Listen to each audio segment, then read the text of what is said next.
Shalom saudaraku yang dikasihi Tuhan Yesus Kristus. Selamat pagi, salam sejahtera untuk kita semuanya. Selamat datang kembali di Renungan Rohani pagi hari ini. Semoga saudara yang terkasih dalam keadaan sehat selalu, kiranya damai dan sukacita Roh Kudus melimpah di dalam hati dan pikiran saudara saat ini. Sebelum kita mulai renungan pagi ini, marilah kita bersama-sama berdoa. Tuhan Yesus, terima kasih sudah membangunkanku pagi hari ini. Terima kasih atas penyertaan dan perlindungan Tuhan. Semua karena karunia Tuhan aku dapat bangun dengan pagi hari ini.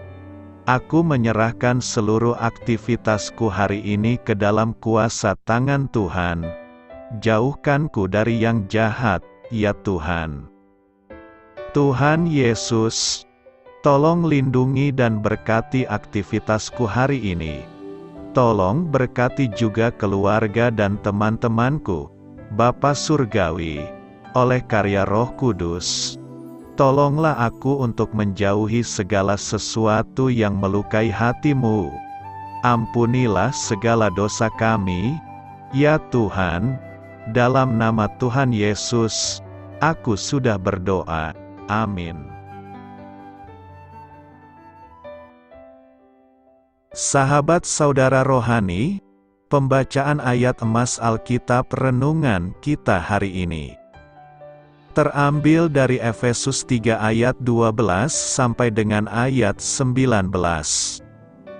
Di dalam Dia kita beroleh keberanian dan jalan masuk kepada Allah dengan penuh kepercayaan oleh iman kita kepadanya. Sebab itu aku minta kepadamu, supaya kamu jangan tawar hati melihat kesesakanku karena kesesakanku itu adalah kemuliaan-Mu. Itulah sebabnya aku sujud kepada Bapa, yang daripadanya semua turunan yang di dalam sorga dan di atas bumi menerima namanya. Aku berdoa supaya Ia, menurut kekayaan kemuliaan-Nya, menguatkan dan meneguhkan kamu oleh Roh-Nya di dalam batinmu, sehingga oleh imanmu Kristus diam di dalam hatimu dan kamu berakar serta berdasar di dalam kasih. Aku berdoa, supaya kamu bersama-sama dengan segala orang kudus dapat memahami betapa lebarnya dan panjangnya dan tingginya dan dalamnya kasih Kristus, dan dapat mengenal kasih itu, sekalipun ia melampaui segala pengetahuan. Aku berdoa, supaya kamu dipenuhi di dalam seluruh kepenuhan Allah. Efesus 3 ayat 12 sampai dengan ayat 19. Inti dari ayat emas renungan kita adalah: Aku sujud kepada Bapa, yang daripadanya semua turunan yang di dalam surga dan di atas bumi menerima namanya. Mari kita mulai renungan pagi kita. Judul renungan kita hari ini adalah Memperbaiki Gokar, ditulis oleh Sheridan Voysey. Mari kita mulai kisah inspiratif. Garasi rumah masa kecil saya menyimpan banyak kenangan. Biasanya pada Sabtu pagi, ayah saya mengeluarkan mobil dari garasi sehingga kami mempunyai ruang untuk mengerjakan proyek favorit saya, memperbaiki mobil gokar rusak yang kami temukan. Di lantai garasi, kami memberi gokar itu roda baru, memasang kaca depan plastik yang sporty, dan dengan ayah di jalan mengawasi lalu lintas saya akan membawanya ngebut di depan rumah dengan penuh semangat. Mengingat kembali masa-masa itu, saya pikir, apa yang kami lakukan di garasi itu lebih daripada sekadar memperbaiki gokar. Di sana, seorang anak laki-laki sedang dibentuk oleh ayahnya dan dalam prosesnya saya melihat sekilas sosok Allah sebagai Bapa. Manusia diciptakan menurut gambar Allah sendiri, Kejadian 1 ayat 27 sampai dengan ayat 28. Pola asuh anak yang kita lakukan juga berasal dari Allah, karena Dialah Bapa, yang daripadanya semua turunan yang di dalam sorga dan di atas bumi menerima namanya. Efesus 3 ayat 14 sampai dengan ayat 15. Seperti halnya orang tua mengikuti kesanggupan Allah dalam memberikan kehidupan dengan melahirkan anak-anak ke dunia, dan dengan mengasuh serta melindungi anak-anak, mereka menunjukkan kualitas yang tidak bersumber dari diri mereka sendiri melainkan dari Allah Bapa. Allah adalah teladan yang mendasari semua pola asuh manusia. Ayah saya tidak sempurna, seperti setiap ayah dan ibu di dunia ini. Pola asuh yang diterapkan ayah saya terkadang gagal meniru cara Bapa di surga. Namun, ketika beliau berupaya sungguh-sungguh mengikuti Allah, saya mengalami sekilas pengasuhan dan perlindungan Allah sendiri seperti ketika kami memperbaiki gokar di lantai garasi rumah kami. Marilah kita renungkan di dalam hati kita, bagaimana Anda melihat bahwa pola asuh yang baik dapat mencerminkan sifat Allah? Bagaimana Anda dapat mencerminkan pengasuhan dan perlindungan Allah kepada orang lain hari ini? Hal ini patut kamu ketahui. Di akhir perjalanan misinya yang kedua, Paulus mengadakan kunjungan singkat ke Efesus. Kisah Para Rasul 18 ayat 19 sampai dengan ayat 22, dan kembali ke sana pada awal perjalanan misinya yang ketiga. Ketika di penjara, lihat Efesus 3 ayat 1, kemungkinan di Roma. Ia menulis surat kepada jemaat Efesus untuk mendorong orang percaya di sana agar tetap kuat, dengan mengatakan bahwa ia tekun berdoa bagi pertumbuhan dan kedewasaan mereka. Kitab Efesus memuat dua doa. Dalam doa pertama, yang menekankan pengenalan, Paulus berdoa agar jemaat memiliki roh hikmat dan wahyu untuk mengenal Allah dengan benar, dan mengerti pengharapan yang terkandung dalam panggilannya. Dalam doa kedua, yang berfokus pada kasih, Paulus berdoa agar dengan berakar serta berdasar di dalam kasih, mereka dapat memahami betapa lebarnya dan panjangnya dan tingginya dan dalamnya kasih Kristus. Bagaimana saya bisa tahu pasti bahwa saya akan pergi ke surga ketika saya mati? Apakah Anda tahu pasti bahwa Anda memiliki hidup yang kekal dan bahwa Anda akan pergi ke surga ketika Anda mati? Tuhan ingin Anda yakin. Alkitab berkata, "Aku menulis hal-hal ini kepada kamu yang percaya dalam nama Anak Allah, supaya kamu tahu bahwa kamu memiliki hidup yang kekal." Misalkan Anda sedang berdiri di hadapan Tuhan sekarang dan Dia bertanya kepada Anda, "Mengapa saya harus membiarkan Anda masuk ke surga?" Apa yang akan Anda sampaikan?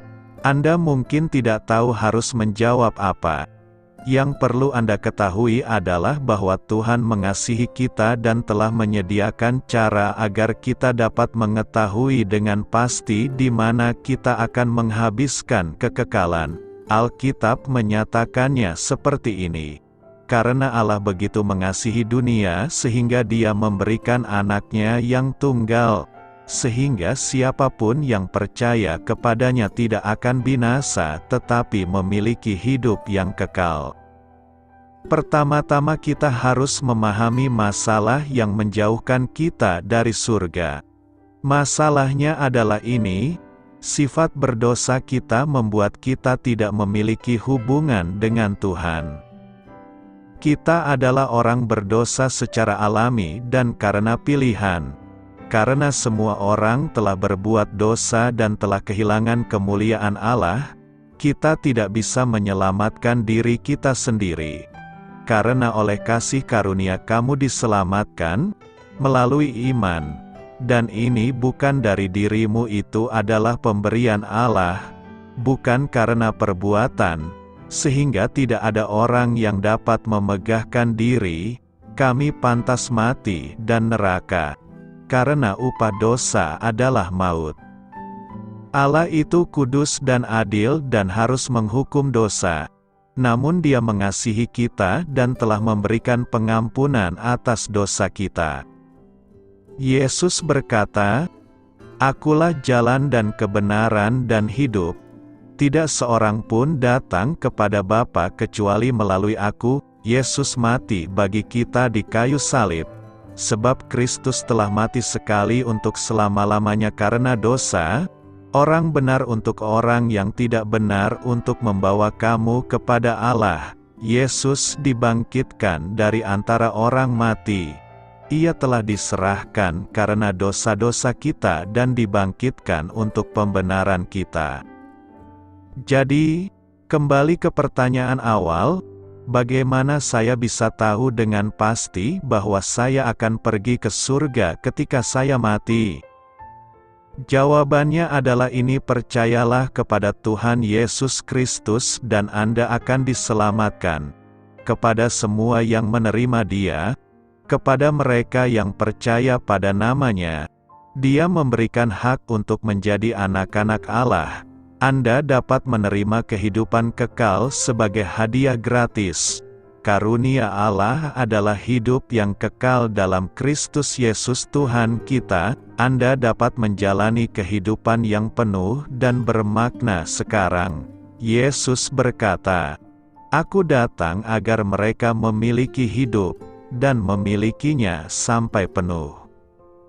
Anda dapat menghabiskan kekekalan bersama Yesus di surga, karena Dia berjanji, "Dan jika Aku pergi dan menyediakan tempat bagimu, Aku akan datang kembali dan membawamu untuk bersamaku agar kamu juga berada di tempat Aku berada."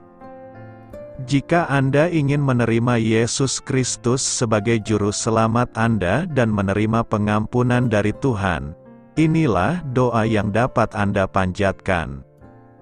Mengucapkan doa ini atau doa lainnya tidak akan menyelamatkan Anda. Hanya percaya kepada Yesus Kristus yang dapat memberikan pengampunan dosa.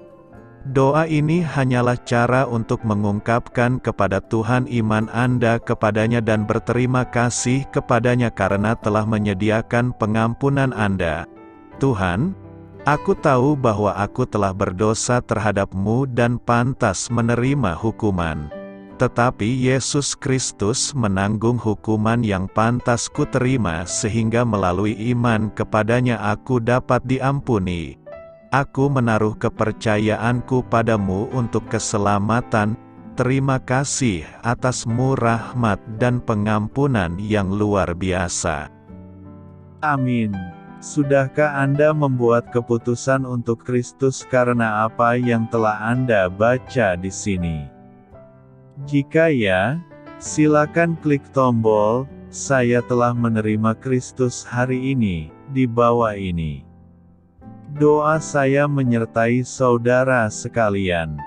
Marilah kita menyampaikan doa syafaat. Allah Bapa, tolonglah aku mengasuh dan melindungi anak-anak kami dan juga sesama kami hari ini, dengan menunjukkan sifat-sifat-Mu yang indah kepada mereka. Amin.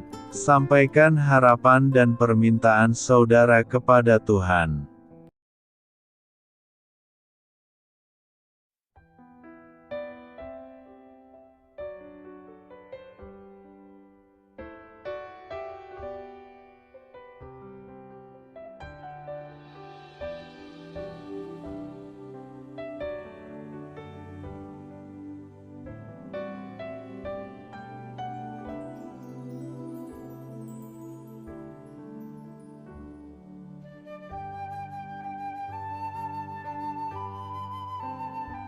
Marilah kita renungkan sahabat saudara rohani. Demikianlah renungan firman Tuhan pagi hari ini. semoga menjadi berkat dalam hidup kita. Dan sebelum kita memulai segala aktivitas kita pagi hari ini, marilah kita berdoa. Selamat pagi Bapa, malam hari telah berganti pagi. Kehidupan baru telah Engkau berikan kembali bagi kami. Bapa Surgawi, tolonglah aku menyadari kebutuhan orang lain, supaya aku dapat membagikan apa yang telah Engkau berikan kepadaku.